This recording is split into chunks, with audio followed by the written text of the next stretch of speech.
Hello students, मैं Nishu classes में आपका स्वागत करती हूँ। आज का हमारा टॉपिक है लाइंस एंड एंगल्स, रेखाएं और कोण। क्लास 9th का टॉपिक है। आज इसका 4th पार्ट हम पढ़ने जा रहे हैं।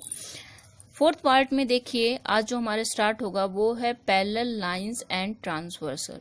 पैरेलल लाइंस के बारे में आप सभी जानते हैं, ऐसी लाइंस जो आगे बढ़ाने पर एक दूसरे को कभी भी नहीं काटती हैं। जैसे आपके पास देखिए, मैंने यहाँ दो लाइनें बनाई हैं, 1 और 2। अगर आप इन्हें इसी सीध में आगे बढ़ाते रहें तो ये ऐसे ही निकलती रहेंगी, ये एक दूसरे को कभी इंटरसेक्ट नहीं करेंगी, तो इन्हें हम पैरेलल लाइन कहते हैं। समझ में आ गया? ट्रांसवर्सल लाइन क्या होती है? ट्रांसवर्सल क्या होता है? वो लाइन जो तिरछी इन दो को काटती है, ऐसी लाइन जो इन्हें कट कर रही है, इन दोनों लाइन्स को, इस पैरेलल लाइन्स को, उसे हम ट्रांसवर्सल लाइन कहते हैं। तो जब ऐसा केस होता है कि दो पैरेलल लाइंस हैं और उन्हें एक लाइन इस तरह से तिरछी कट करती है, तो उसे आप ट्रांसवर्सल कहते हैं। तो ये तिर्यक रेखा है, इसको तिर्यक भी बोलते हैं, तिर्यक रेखा, हिंदी में तिर्यक रेखा, और इन्हें हम बोलते हैं समांतर रेखा। तो समांतर रेखा को जब तिर्यक रेखा काटती है तो देखिए यहाँ पे कई सारे कोण बने हुए आपको दिखाई दे रहा होगा। 1 2 3 4 5 6 7 8 8 कोण बने हुए हैं। अब ये 8 कोणों के कुछ नाम दिए हैं, और ये कोण कुछ बराबर भी होते हैं, इक्वल होते हैं आपस में। उन्हें देखना और समझना बहुत जरूरी है, क्योंकि इन्हीं का यूज आप आगे क्वेश्चंस में करेंगे। तो देखिए, सबसे पहले हम बात करते हैं, यहाँ जो एंगल है वो है कॉरस्पॉन्डिंग एंगल, मतलब जिन्हें आप हिंदी में संगत कोण बोलते हैं।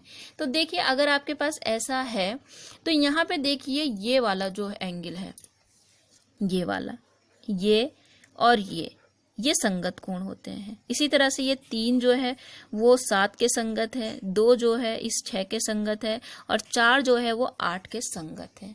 और संगत होने के साथ साथ इनका नाम कॉरस्पॉन्डिंग तो है ही, ये कॉरस्पॉन्डिंग एंगल है, और साथ में ये बराबर होते हैं। मतलब ये 3 जो है वो 7 के बराबर होगा, 1 जो है वो 5 के बराबर होगा, 4 जो है वो 8 के बराबर होगा, 2 जो है वो 6 के बराबर होगा। इसको आपको याद रखना है कि कॉरस्पॉन्डिंग एंगल है और ये इक्वल होते हैं। ठीक है। सेकंड है आपके पास में अल्टरनेट इंटीरियर एंगल, एकांतर कोण। एकांतर कोण, अंतः मतलब इंटीरियर मतलब जो अंदर बन रहे हैं, एकांतर मतलब जो तिरछे में बन रहे हैं, एक जेड बनाते हुए। देखिए, आप ध्यान से देखिए, ये देखिए, मैंने थोड़ा सा स्केच पेन लगाया है, ऐसा एक जेड बन रहा है। इस जेड के अंदर 2 एंगल आ रहे हैं आपके पास, एक ये और एक ये। तो ये जो एंगल हैं ये इक्वल होते हैं, इसे बोलते हैं आप interior angle, alternate interior angle, मतलब अंतः एकांतर कोण।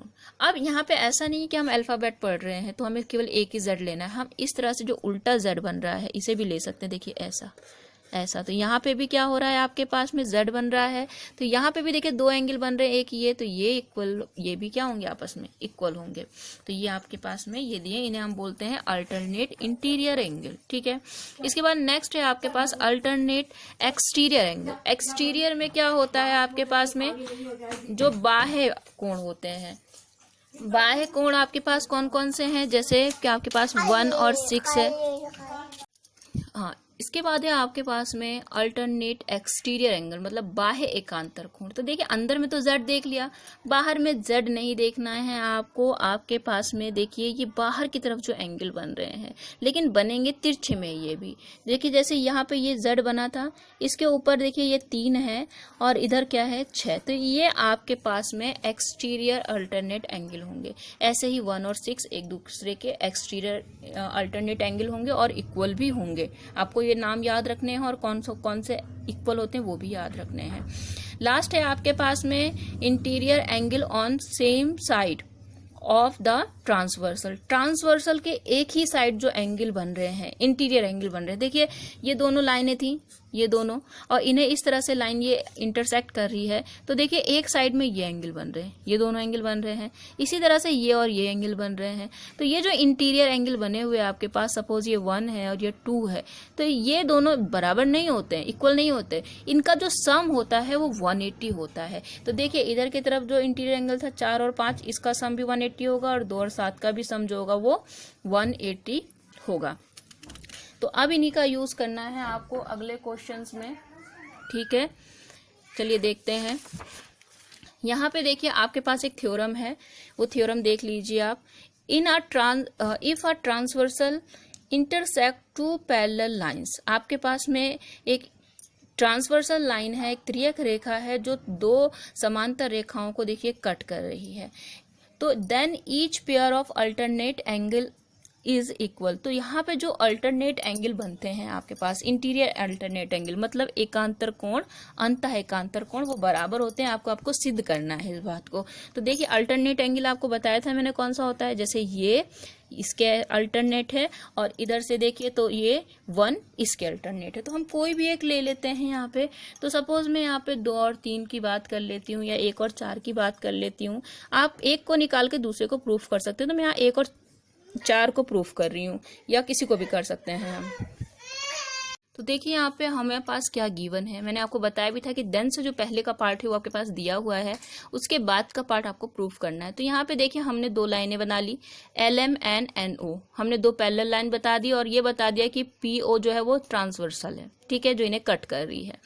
और ये चीजें आपको प्रूफ करनी है कि एक 4 के इक्वल है या एंगल 2 एंगल 4, एंगल 2 आपका एंगल 3 के इक्वल है, मतलब 2 3 के 1 4 के, कोई भी एक प्रूफ करके हम उसको सिमिलरली कह सकते हैं। चलिए प्रूफ करने के लिए आपने देखा, ध्यान से देखिए, क्योंकि LM एक लाइन है, सीधी लाइन है, तो एंगल 1 और एंगल 2 इज इक्वल टू कितना होगा ऐड करने पर 180। देखिए आपने जितना भी अभी तक पढ़ा है, जितना मैंने बताया, बस उन्हीं चीज़ों को यूज़ करना है, बस उन्हीं को माइंड में रखना है। अगर आप उन्हें माइंड में रख सकते हैं तो आपके लिए क्वेश्चन बहुत ईजी है। तो देखिए मैंने आपको लाइन का क्या होता है, क्या तरीका होता है, लाइन पे कितना एंगल बनता है, वो मैंने आपको बताया है। तो हम वही यूज़ करते हैं, 1 + 2 = 180 हो जाएगा, ठीक है। अच्छा, अभी मैंने आपको इससे पहले ट्रांसवर्सल लाइन और पैरेलल लाइंस के बीच में रिलेशन बताया था। तो ये बताया था कि इस तरफ जो एंगल बनते हैं इनका सम जो होता है वो 180 होता है, ये आपको पता है। तो यहाँ पे 1 + 3 = 180, क्यों? क्योंकि ये इंटीरियर एंगल है one side of transversal line के, एक तरफ के अंतः युग्म है, तो इनका योग भी 180 अंश होगा। अब आप क्या काम कीजिए, इक्वेशन 1 को दूसरे में से घटा दीजिए, मतलब चाहे सेकंड में से फर्स्ट को करिए, चाहे फर्स्ट में सेकंड को माइनस करिए। जब हम माइनस कर देते हैं तो यहाँ हम क्या देखते हैं, ये तो देखिए कैंसिल हो गया, ये भी कैंसिल हो गया। 3 माइनस एंगल 2 = 0 में ये माइनस इधर आके प्लस हो जाएगा, मीन्स एंगल 3 = एंगल 2 आ गया। और यही देखिए आपको प्रूफ करना था, और इसी प्रकार से हम लिख सकते हैं कि ये 1 भी 4 के इक्वल होगा, एंड हैंस प्रूव्ड।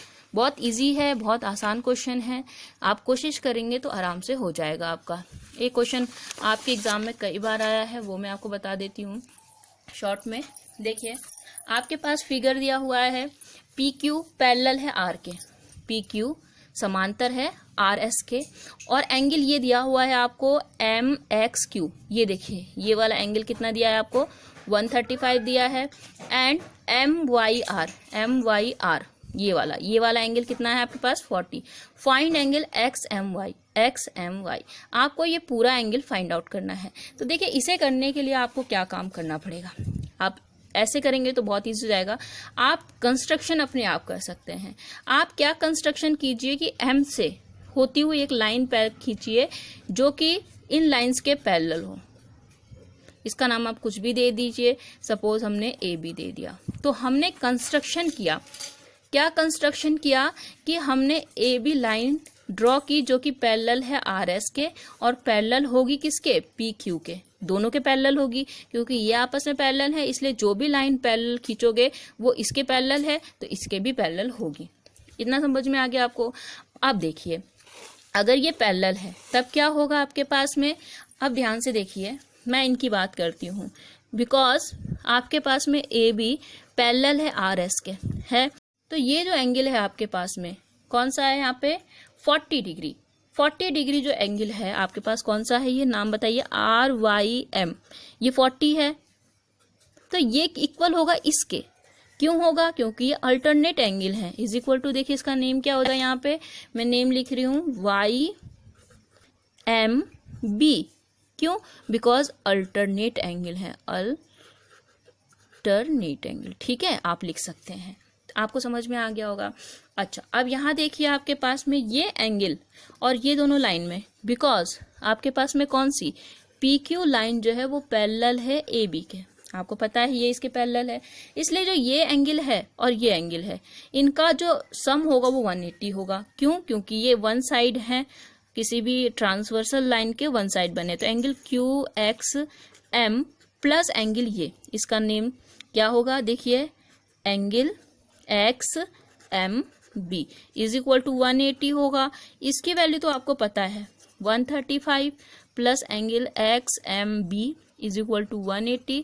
तो यहाँ से जो आपका एंगल एक्स एम बी है वो कितना आ जाएगा, देखिए 180 में से 135 जब आप माइनस करेंगे तो 45 डिग्री आ गया। ठीक है, तो यहाँ से ये 45 आ गया आपका, ये 45 आ गया और ऊपर से ये कितना आ गया था आपका, ये 40 आ गया था। तो means therefore angle X M Y is equal to क्या हो जाएगा, 40 प्लस 45 मीन्स 85 डिग्री।